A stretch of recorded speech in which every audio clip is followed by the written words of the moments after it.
الشيطان الرجيم بسم الله الرحمن الرحيم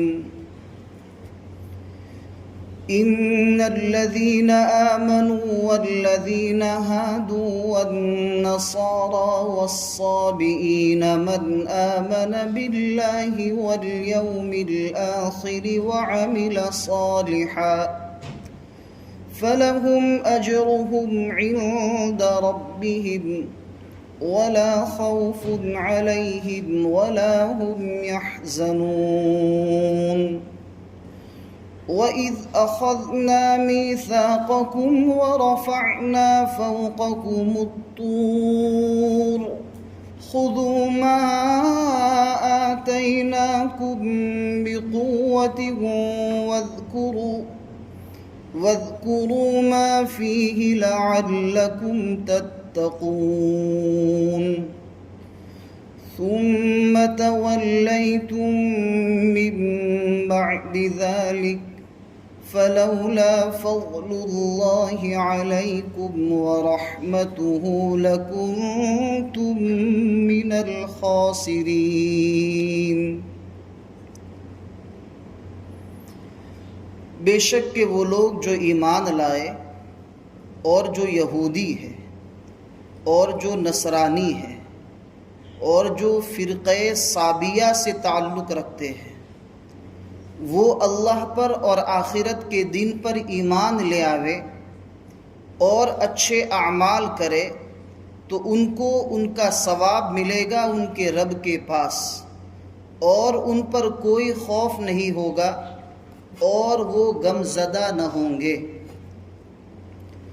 اور اس وقت کو یاد کرو جب کہ ہم نے تم سے عہد لیا اور ہم نے تمہارے اوپر کوہ طور کو اٹھایا، لے لو وہ احکام مضبوطی کے ساتھ جو ہم نے تم کو عطا فرمائے ہیں، اور یاد کرو وہ احکام جو اس میں ہے تاکہ تم لوگ اللہ سے ڈرنے والے بن جاؤ۔ پھر اس کے بعد تم نے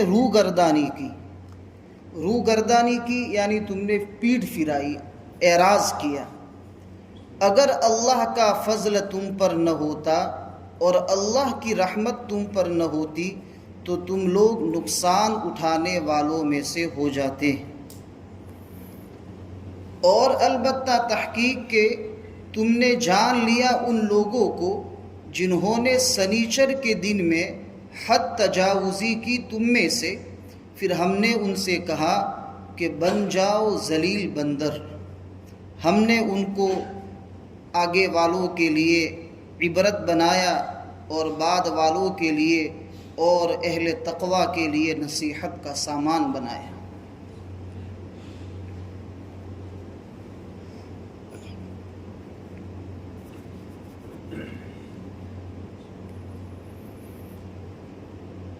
پہلے والی آیت میں اللہ تبارک و تعالی ایک اصول بیان فرماتے ہیں۔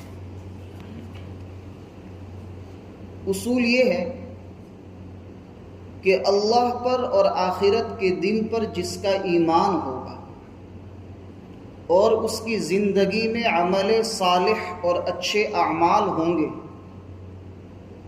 تو اللہ کے نزدیک وہ شخص کامیاب ہے، اور اگر ایمان اعمال صالحہ کے خلاف زندگی ہوگی تو اللہ کے یہاں اس کو ڈر ہے اور اس کو غم ہے۔ اس میں 4 فرقوں کا ذکر کیا: مومنین، یہود، نصارہ اور صابی۔ صابی ایسے فرقے کو کہتے ہیں جو آسمانی کسی کتاب پر ایمان رکھتا،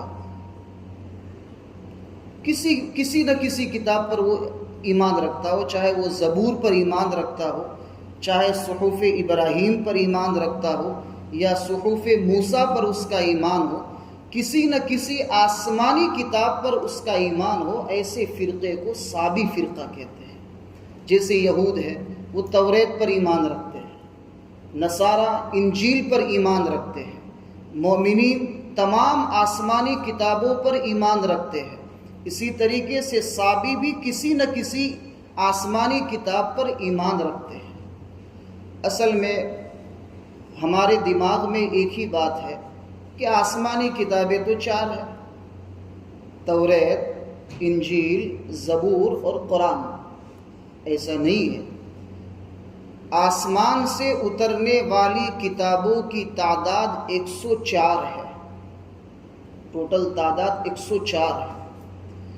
بعض صحف ہے، صحیفے ہیں جو حضرت ابراہیم علیہ السلام کو دیے گئے، حضرت موسیٰ علیہ السلام کو دیے گئے، تو ایسے آسمانی کتابوں کی تعداد 104 ہے۔ ان میں سے کسی نہ کسی کتاب پر جو ایمان رکھتا ہو اس فرقے کو صابی کہتے ہیں۔ بہرحال تذکرہ یوں ہے کہ یہود، نصارہ اور صابی وہ اللہ پر ایمان لائے، ہمارے نبی کریم صلی اللہ علیہ وسلم کی رسالت کو تسلیم کرے، تو ان کے لیے اللہ کے یہاں اچھا ثواب، اچھا بدلہ ہے۔ یہاں اللہ تعالیٰ نے ان لوگوں کے ساتھ ساتھ مومنین کا بھی ذکر کر دیا، حالانکہ مومنین تو قرآن کو بھی مانتے ہیں، نبی کریم صلی اللہ علیہ وسلم کو بھی مانتے ہیں، اور آخرت کے دن پر بھی ان کا ایمان ہے، تو پھر وہ لوگ بھی ایمان لاوے، وہ تو پہلے سے مومن ہیں۔ تو اس کا جواب یہ ہے کہ خصوصی طبقہ عموم کے ضمن میں ہوتا ہے، یعنی یہ عام ہے، ہادو والنصارى والصابئین، لیکن اہل ایمان جو خاص ہے ان کو بھی ان لوگوں کے ساتھ شامل کر دیا کہ یہ لوگ اگرچہ ایمان والے ہیں، لیکن اگر ان کے ایمان میں اضافہ اور بڑھوتری ہوگی، ان کے اعمال بڑھیں گے، ترغیب پیدا ہوگی، تو اس کی وجہ سے ان کے اعمال میں اضافہ ہوگا اور ان کے ثواب میں بھی اضافہ ہوگا۔ اور دوسرا مطلب اس کا یہ ہے کہ الذین آمنوا سے مراد وہ مومنین جو عقائد پر ایمان رکھتے ہیں، اور من آمن سے عبادات، معاشرت، اخلاق، معاملات، یعنی کمال ایمان کی طرف اشارہ ہے۔ تو الذین آمنوا میں عقائد اور من آمن باللہ والیوم الآخر میں کمال ایمان کی طرف اشارہ کرنے کے لیے ان کا ذکر یہاں پر فرمایا۔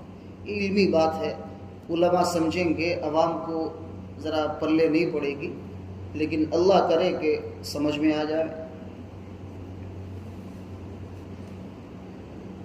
جب یہ لوگ اللہ پر ایمان لا دے، آخرت پر ایمان لا دے، تو ان کو اللہ کے یہاں ثواب ملے گا۔ ثواب میں 2 چیزیں ذکر فرمائیں، لا خوف علیہم ولا هم یحزنون۔ خوف اور حزن، خوف کے معنی ہے ڈر، اور حزن کے معنی ہے غم۔ انسان کو غم ہوتا ہے آنے والی زندگی کا، اور انسان کو ڈر ہوتا ہے پچھلی زندگی کے گرفت کا۔ آخرت میں انسان کو یہ ہوگا کہ دنیا کی زندگی پر شاید گرفت ہو جائے کسی عمل پر، تو اللہ تعالیٰ فرمائیں گے کہ ان ایسے جو لوگ ہیں جن کے پاس ایمان ہے، اعمال صالحہ ہے، تو قیامت میں ان کو دنیا کی زندگی کا کوئی ڈر نہیں ہوگا، یعنی پچھلی زندگی کا کوئی ڈر نہیں ہوگا، اور آنے والے جو مراحل ہیں، قیامت میں جو مراحل آنے والے ہیں کہ حساب کتاب، پل صراط، اعمال کا تولنا، یہ سب جو چیزیں ہیں اس کا ان کو غم بھی نہیں۔ تو اگر اللہ تعالیٰ ایمان اور اعمال صالحہ پر اتنی بڑی دولت عطا فرماتے ہیں تو پھر یہ تو سستا سودا ہے کہ لا خوف علیہم ولا هم یحزنون۔ یہ صفت اللہ تعالیٰ نے قرآن کریم میں اپنے اولیاء کی ذکر فرمائی، الا ان اولیاء اللہ لا خوف علیہم ولا هم یحزنون۔ یہ اللہ کے اولیاء ہیں جن کی زندگی میں ایمان ہے اور اعمال صالح ہے۔ اللہ تعالیٰ ہم سب کا شمار اپنے اولیاء میں فرمائے تاکہ ہماری آخرت بھی اور دنیا بھی سنور جائے، اور لا خوف علیہم ولا هم یحزنون کی فہرست میں ہم سب کا شمار ہو جائے۔ دل سے آمین کہو، اس سے بڑی کوئی کامیابی نہیں ہے، اس سے بڑا کوئی انعام نہیں ہے۔ پھر اس کے بعد اللہ تعالیٰ نے وہی بنی اسرائیل کا ذکر فرمایا۔ کوہ طور پر حضرت موسیٰ علیہ السلام توریت لینے کے لیے گئے، اور توریت لے کر جب ان کے پاس آئے تو انہوں نے دیکھا کہ یہ تو احکام بڑے سخت ہے توریت کے اندر، تو اناڑی قوم تو تھی ہی، تو انہوں نے کہا کہ ہم تو نہیں مانیں گے اتنے سخت احکام۔ مفسرین نے لکھا ہے کہ وہ قوم ایسی تھی کہ اس کے لیے سخت احکام کی ضرورت تھی، اس لیے کہ اس نے جو بغاوتیں کی، جو اللہ کی نافرمانیاں کی ہیں، تو اس قوم کے لیے مناسب یہی تھا کہ اس کے لیے سخت سے سخت احکام۔ کپڑے پر ناپاکی لگی، اس کو دھو نہیں سکتے، کاٹ دو سیدھا، ایسے سخت احکام تھے۔ تو پھر اس کے بعد انہوں نے مخالفت کی، کہا کہ ہم تو نہیں مانیں گے۔ تو اللہ تعالیٰ نے کوہ طور کا ایک بڑا پتھر اٹھایا، یعنی اللہ کے حکم سے، اور ان کے سر کے جتنے بھی لوگ تھے نا جو نہ ماننے والے، سب کے سروں کے اوپر ایسے ہی لٹکتا کر دیا۔ مانتے ہو کہ نہیں مانتے؟ تو کہا کہ جی مانتے ہیں۔ سیدھے سیدھے نہیں مانوں گے تو اس طریقے سے منوائیں گے۔ پھر انہوں نے کہا کہ ٹھیک ہے ہم مانتے ہیں۔ پھر اللہ تعالیٰ نے فرمایا خذوا ما آتیناکم بقوہ، اللہ نے جو احکام تم کو عطا فرمائے ہیں، دیے ہیں، اس کو مضبوطی کے ساتھ پکڑو۔ یہ ڈھیلے ڈھالے نہیں کہ کچھ عمل کیا کچھ چھوڑ دیا، نہیں، جو بھی احکام اللہ کی طرف سے تم پر اتارے گئے ہیں توریت نامی کتاب میں، اس کے اوپر تمہارا عمل 100% ہونا چاہیے۔ اللہ نے بھی یعنی حکم کو سخت کر دیا ان کے اوپر۔ اور پھر اللہ تعالیٰ فرماتے ہیں کہ میرا مقصد یہ ہے کہ لعلکم تتقون، ان احکام پر عمل کرنے کی وجہ سے تمہارے دلوں میں اللہ کا ڈر پیدا ہوگا۔ جو لوگ جو نمازی ہے، سچے پکے نمازی ہے، اعمال صالحہ کا جن میں ذوق شوق ہے، ان کے دلوں کے اندر اللہ تعالیٰ کا ڈر ہوتا ہے۔ یہ اللہ تعالیٰ کا ڈر ہی ہے کہ ان کو مسجد میں وقت پر لے آتا ہے، ہر عمل میں ان کو یہ ابھارتا ہے کہ یہ عمل شریعت کے مطابق ہے یا شریعت کے خلاف ہے۔ انسان یہ جو تجزیہ کرتا ہے، انسان جو سوچتا ہے، وہ اس لیے کہ اس کے دل میں اللہ کا ڈر ہے۔ تو احکامات پر عمل کروانے کا مقصد یہ تھا کہ تمہارے دلوں کے اندر اللہ کا ڈر پیدا ہو، تم متقی بن جاؤ۔ لیکن پھر بھی ان لوگوں نے نہیں مانا۔ ثم تولیتم من بعد ذلک، اس کے بعد تم نے اعراض کیا، تم نے اللہ کے حکم کو نہیں مانا۔ اللہ تعالیٰ نے بہت سخت عذاب دیا، جیسے ترجمے میں آپ نے سنا کہ ہو جاؤ تم ذلیل بندر۔ اس کے بعد والی آیت میں اللہ فرماتے کہ اگر اللہ کا فضل اور اللہ کی رحمت تم پر نہ ہوتی تو تم لوگ نقصان اٹھانے والے ہو جاتے۔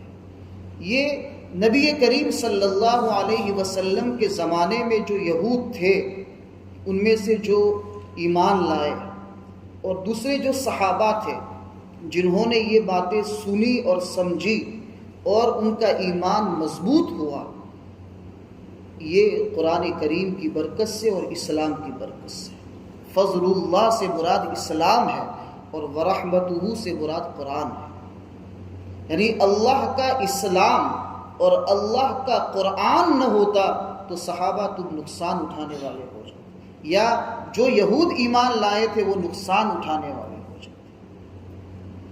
گویا اللہ تعالیٰ نے قرآن کی برکت سے اور اسلام کی برکت سے کئی لوگوں کو بچا دیا۔ اب یہ جو بنی اسرائیل تھے، انہوں نے تو ان میں سے کچھ لوگوں نے توریت کے احکام کو نہیں مانا، کہا کہ ہم تو نہیں مانیں گے، یہ احکام ہمارے لیے سخت ہے، ذرا نرم کر کے لاؤ۔ یہ اللہ تعالیٰ کی شریعت ہے، اس میں ہمارا مجاز نہیں چلتا۔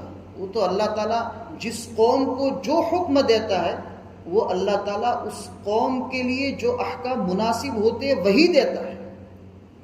مصلحت اور حکمت اللہ تعالیٰ سے بڑھ کر اور کون جان سکتا ہے؟ پھر اس کے بعد اللہ تعالیٰ نے ان کو کہا، یہود کو، جیسے ہمارے یہاں جمعہ کا دن مسلمانوں میں محترم ہے، ہم جمعہ کو سید الایام کہتے ہیں، یعنی دنوں کا سردار، ہفتے کا جو سردار ہے وہ جمعہ کا دن ہے، ایسے یہود میں ہفتے کا جو سردار اور محترم جو دن تھا وہ سنیچر کا دن تھا، اور نصارہ میں ہفتے میں جو یعنی ہفتے کا جو سردار ہے اور محترم جو دن ہے نصارہ میں وہ اتوار کا دن ہے۔ سنڈے از ہالیڈے، یہ عیسائی کی تقلید ہے یہ دنیا میں۔ تو سنیچر کے دن میں اللہ تعالیٰ نے یہود کو یہ حکم دیا، یہ حضرت داؤد علیہ السلام کے زمانے کا واقعہ ہے کہ اللہ تعالیٰ نے یہود کو یوں کہا کہ دیکھو، سنیچر کے دن میں تم کو پورے دن عبادت کرنی ہے اور تم کو مچھلی کا شکار نہیں کرنا، مچھلی کا شکار تم سنیچر کے دن نہیں کر سکتے، باقی پورا ہفتہ جو ہے آپ کر سکتے ہیں سنیچر کو چھوڑ کر۔ تو انہوں نے پھر کیا کیا کہ شروع میں تو اللہ تعالیٰ کے اس حکم کو مانا، لیکن جب دیکھا کہ ہفتے کے 7 دنوں میں سے 6 دن میں مچھلیاں آتی نہیں، چونکہ وہ لوگ سمندر کے قریب رہتے تھے، تو ہفتے میں 6 دن مچھلیاں نہیں آتی، اور جب سنیچر کا دن ہوتا ہے تو مچھلیاں بہت ہو جاتی تھی۔ تو اب انہوں نے کہا کہ توریت میں تو حکم یہ ہے کہ سنیچر کے دن مچھلی نہیں پکڑ سکتے، اور سنیچر کے دن بہت ساری مچھلیاں آتی ہے اور 6 دن میں نہیں آتی۔ تو انہوں نے کیا کیا کہ سنیچر کے دن پکڑتے نہیں تھے، جب ایک طرف مچھلیاں جمع ہو جاتی تھی تو پھر باڑ بنا دیتے تھے اسے، تاکہ وہ اندر ہی اندر رہے، پھر اتوار کے دن پکڑتے تھے۔ اور دوسرا کام انہوں نے یہ کیا کہ ایک مچھلی جو بڑی ہوتی تھی اس کو پکڑ لیتے سنیچر کے دن، یعنی اس کو پکڑتے نہیں تھے بلکہ اس کی دم کے اوپر دھاگا باندھ دیتے تھے ایسے ہی کر کے، اور پھر باہر جو ہے نا وہ کھوٹی گاڑ کر ایسے رسی باندھ دیتے تھے، تو سنیچر کے دن اس کو کچھ نہیں کرتے تھے، پھر اتوار کے دن جو ہے اس کو پکڑتے تھے۔ اب یہ اللہ تعالیٰ نے جو حکم دیا تھا اس میں یہ لوگ کیا ہے اس کو باطل قرار دیتے تھے، گویا کہ اللہ تعالیٰ کے حکم کا ابطال ہے، اللہ تعالیٰ کے حکم کو باطل قرار دینا ہے۔ اللہ نے منع فرمایا اور یہ لوگ کر رہے، تو یہ حیلہ کر رہے تھے، تدبیر کر رہے تھے۔ تو اللہ تعالیٰ نے پھر اس بستی میں جو سمندر کے قریب یہ لوگ رہتے تھے اس میں علماء اور صلحاء لوگ تھے یہود کے، تو انہوں نے سمجھایا کہ بھائی ایسا مت کرو، کہیں ایسا نہ ہو کہ اللہ تعالیٰ کا عذاب نازل ہو جائے۔ تو وہ کہتے تھے کہ ہم تو سنیچر کے دن کہاں پکڑتے ہیں، ہم تو اتوار کے دن پکڑتے ہیں، سنیچر کے دن تو صرف باڑ بنا دیتے ہیں تاکہ آگے نہ جائے، یہ بھی تو پکڑنا ہے۔ تو جو علماء اور صلحاء جو تھے وہ اس بستی سے نکل کر دوسری جگہ پر چلے گئے، کہا کہ یہ لوگ اللہ تعالیٰ کا حکم توڑتے ہیں، کہیں ایسا نہ ہو کہ اللہ تعالیٰ کا عذاب ان کے اوپر نازل ہو جائے۔ پھر ہوا یوں کہ یہ علماء اور صلحاء جو الگ بستی انہوں نے بنا لی تھی ایک طرف، انہوں نے دیکھا کہ یہ ہمارے بھائی جہاں رہتے ہیں وہاں سے کیوں کوئی آواز نہیں آ رہی ہے۔ تو یہ سب جو علماء اور صلحاء جو لوگ تھے وہ سب وہاں گئے، تو دیکھا کہ سب کے سب بندر بن گئے سب، اور وہ سب کے سب بندر جو ہے یہ علماء اور صلحاء کے قدموں میں آ کر رونے لگے، کہا کہ تم لوگ ہم کو کہتے تھے کہ تم یہ ایسا کام مت کرو، اللہ تعالیٰ کا عذاب آ جائے گا، آج ہمارا حال یہ ہے کہ اللہ تعالیٰ نے ہم کو بندر بنا دیا۔ حضرت قتادہ رحمۃ اللہ علیہ کا کہنا یہ ہے کہ جو جوان تھے ان کو اللہ نے بندر بنا دیا، اور جو بوڑھے تھے ان کو اللہ نے خنزیر بنا دیا۔ کہا کہ تم بوڑھے ہو، تمہارے پاؤں قبر میں لٹک رہے ہیں، مرنا ہے، اور اللہ تعالیٰ کے حکم کو توڑتے ہوئے تمہیں شرم نہیں آتی؟ تو بندر سے بھی زیادہ غلیظ قسم کی جو مخلوق ہے خنزیر کی شکل میں اللہ تعالیٰ نے ان کو مسخ کر دیا، ان کی صورتیں جو ہے خنزیر کی بنا دی۔ سب روتے تھے، لیکن جب اللہ تعالیٰ کسی کی صورت کو مسخ کر دیتے ہیں اور بدل دیتے ہیں، پھر اس کے بعد اصلی حالت پر نہیں آتا۔ جب یہ آیت نازل ہوئی تو صحابہ نبی کریم صلی اللہ علیہ وسلم کے پاس گئے، کہا یا رسول اللہ، یہ جو دنیا میں بندر ہے، کیا یہ وہی لوگ ہیں جو یہودی بندر اور خنزیر بنائے گئے تھے، یعنی بندر بنائے گئے تھے؟ تو نبی کریم صلی اللہ علیہ وسلم نے فرمایا کہ نہیں، جو قوم مسخ کر دی جاتی ہے، یعنی اس کی شکلیں بدل دی جاتی ہے کسی جانور کی شکل میں، تو پھر وہ 3 دن سے زیادہ زندہ نہیں رہتا اور اس کی نسلیں بھی نہیں چلتی۔ اور یہ جو بندر ابھی دنیا میں ہیں، وہ تو ان یہود کے بندر بنانے سے پہلے سے ہے۔ دنیا میں بندر تو بہت پہلے سے ہے۔ یہ نہیں کہ لوگوں میں یہ بات مشہور ہے کہ یہود میں جنہوں نے نافرمانی کی تھی، اللہ نے ان کو بندر بنا دیا تو یہ ان کی نسل چلتی ہے۔ جن کی شکلیں بدل دی جاتی ہے ان کی نسلیں نہیں چلتی اور وہ 3 دن سے زیادہ زندہ بھی نہیں رہتے۔ تو اللہ تعالیٰ نے ان کو جو ہے بندر بنا دیا۔ بہرحال اللہ تعالیٰ فرماتے ہیں کہ ایسے جو واقعات ہم بیان کرتے ہیں کہ جس کے ذریعے قوم اللہ کے حکم کو توڑے اور اللہ کا عذاب نازل ہو، یہ لوگوں کے لیے عبرت ہوتا ہے، اور جو لوگ اہل تقویٰ ہیں ان کے لیے یہ نصیحت کا سامان ہوتا ہے۔ اس لیے ایسے واقعات سے انسان کو نصیحت حاصل کرنی چاہیے اور عبرت حاصل کرنی چاہیے کہ اگر ہم بھی اللہ کا حکم توڑیں گے تو کہیں ایسا نہ ہو کہ اللہ کے عذاب کا شکار ہو جائے۔ انسان کے اندر یہ ڈر پیدا ہونا چاہیے۔ یہ واقعات ہمیں یہ اشارہ دیتے ہیں کہ ایسے اللہ تعالیٰ کے احکام کو رضامندی کے ساتھ دل سے قبول کرنا چاہیے اور اس پر جتنا ہو سکے، جتنا انسان کی طاقت میں ہو اس کے اوپر عمل کرنا چاہیے اور اللہ کے احکام کو توڑنے سے بچنا چاہیے۔ اللہ تعالیٰ ہمیں اللہ تعالیٰ کے احکام کے مطابق زندگی گزارنے کی توفیق عطا فرمائے۔ نبی کریم صلی اللہ علیہ وسلم کے پاکیزہ طریقے ہماری زندگی میں داخل فرمائے اور اللہ دنیا اور آخرت میں بہتری اور کامیابی عطا فرمائے۔ اللہم نور قلوبنا بالقرآن، اللہم نور قبورنا بالقرآن، اللہم زین اخلاقنا بالقرآن، اللہم ادخلنا فی جنت الفردوس بالقرآن، اللہم نجنا من النار بالقرآن، اللہم انفعنا بالآیات والذکر الحکیم، وصلی اللہ تعالی علی النبی الکریم۔ سبحان ربک رب العزت عما یصفون وسلام علی المرسلین والحمد للہ رب العالمین۔